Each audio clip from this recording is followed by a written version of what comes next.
জুয়েল ভাই, আপনার এই কালুয়া পোলারে গ্রুপে কেন নিয়ে আসছেন? আঙ্কেল মুখ সামলে কথা বলবেন, না হলে কিন্তু আপনার। এই থাম থাম। আব্বা আমারে কালুয়া বলতেছে। কেন কালুয়া না বললে কি তুই ফর্সা হয়ে যাবি? চুপ থাক কালুয়া। আমি ফর্সা, তোর মা ফর্সা, তুই কেন কালুয়া হইলি? তোর জন্য আমার মান সম্মান সব যাইতেছে। সবাই বলে জুয়েল আফরানের ছেলে কালুয়া হইছে।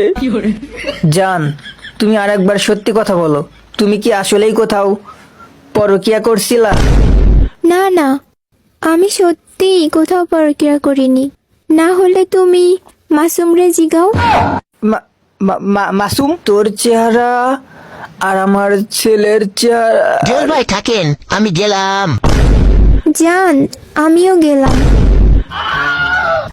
লিটিল লিটিল পুটি mass going to TikTok, YouTube, Facebook, a Free Fire tournament. I am a tournament খেলতে যাচ্ছি টু ইন্ডিয়া হয়ে, নেপাল হয়ে, ইন্দোনেশিয়াতে। বুঝছো অন্তরা, বাংলাদেশে আমি একমাত্র শিক্ষিত ব্যক্তি, তারপরে আমি আবার এত বড় একটা টিকটকার। তাই ফ্রি ফায়ারের মালিক আমাকে যাইতে বলছে। চিন্তা করো না, আমি 6 মাসের মধ্যেই চলে আসব। তোমাদের কি কোনো অসুবিধা হবে? না না, মাসুম থাকতে কেন অসুবিধা হবে?